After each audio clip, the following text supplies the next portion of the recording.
Hello, Janice. Hello, Anthony. Let's talk today about whether or not it's a good time to update your estate plan. So, with coronavirus and death and all these lovely things in the Very news positive. Yeah. on everyone's minds, I'm actually getting a lot of phone calls to do people's estate planning. And so the question is, bottom line, is now a good time with the lockdown and with what's going on? Is it a good time to do your estate plan? That's the question I want to answer today. So today we'll discuss, well, first of all, reminder, no one can predict the future, how to get started, and how to be in the right state of mind. Okay, we should be able to cover this pretty quickly here. I mean, this one seems obvious. No one can predict the future. Right, right. I just want to point that out because, estate planning does involve some level of trying to map out the future. Which kid will I like 20 years from now? And what will I own? Do I have to worry about giving this away, that way? So there is some element of predicting a little bit of the future. And I just want to remind you, it is really hard to predict the future. Clearly, nobody predicted this. So 2 months ago I know some people were actually predicting this, but were you, Janice? No, please, I wasn't. no. And even if I was predicting that coronavirus, and I was reading some folks who were predicting that coronavirus would be a big issue, I did not think the U.S. would respond this way. I mean, this is some authoritarian stuff here. No, no. You joke when you come into a new year with your resolutions and think, wow, 2019 was awful. And then 2020 is like, here, let me show you. But you would have thought that on, New Year's Day, that in March we would essentially be shut down. Nobody predicts that. I mean, in August, basically before September 11th in 2001, would anyone have guessed that, you'd have to take your shoes off or, on the airplane lines, or that you'd have to get to the airport an hour earlier, and just kind of worlds can change overnight, right? Yep. Yes. 2007, but pre-2007, there was no iPhone. You were probably still using a BlackBerry or a Nokia. Does everyone even know what a Nokia is? I went from a Nextel to a flip phone to an iPhone. Like I skipped a bunch of steps. Before 2007, there was there's no proliferation of Facebook. Maybe you were on MySpace or Friendster. Do you even know those things, Janice? I might have had a MySpace. We don't have to judge, but it happened. And now, basically, you can't get away from Facebook or social media. No, I think that's how everyone gets their news. Is that it's about, yeah.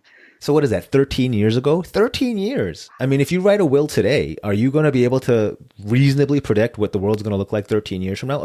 And I think most of us assume we're going to live for 13 years, at least. Yeah. So with that in mind, just understand that planning is tough. Not just in your individual circumstance, but what the world is going to look like. And who knows what world is going to look like post-coronavirus, Right. Yeah. All right. Next. Got off my little soapbox there. So yes, bottom line is now is a good time to get started on your estate planning or updating your estate planning. Yes, good time to get started. And I'm going to explain that caveat in a minute.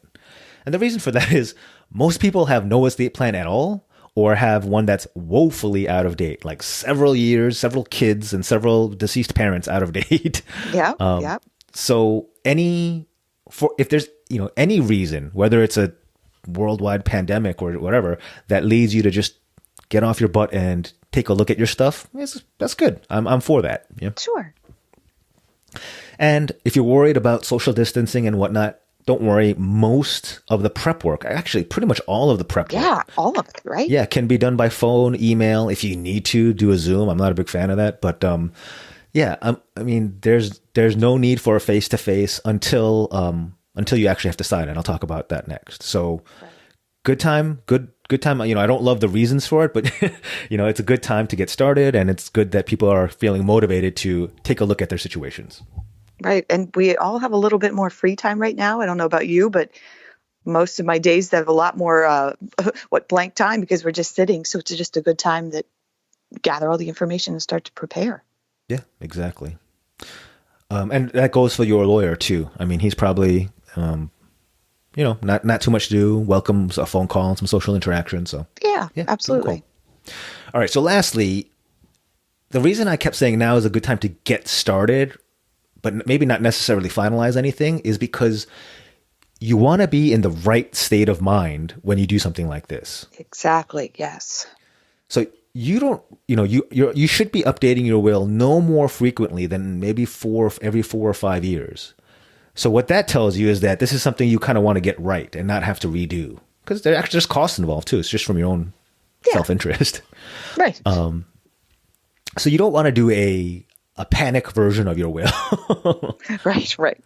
And right now, yeah, I mean, just you might not realize it, but I'd say everyone who's just generally aware of what's going on is experiencing some level, even if it's an unconscious level, some level of fear, panic, and probably a little bit of hysteria. I don't mean that in an accusatory way. I'm probably experiencing it. Janice, you probably are. Oh, absolutely. Yeah. Absolutely.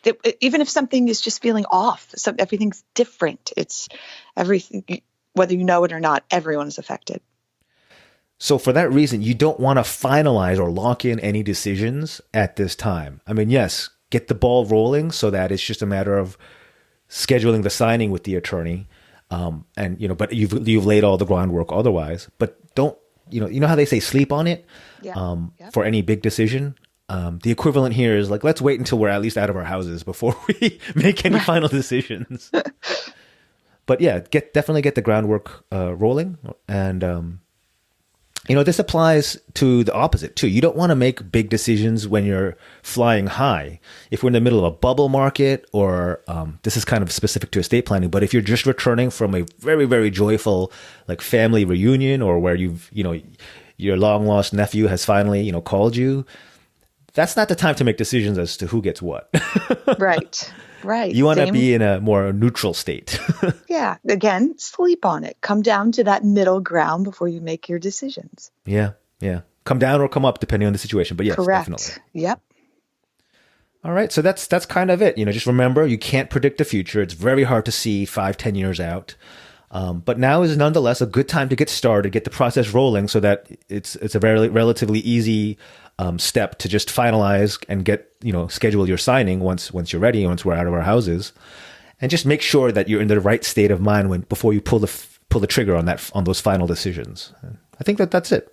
That's a great planning. And also, if you're not familiar with how all of this works, this estate planning and what happens after, I definitely suggest your book, How Probate Works.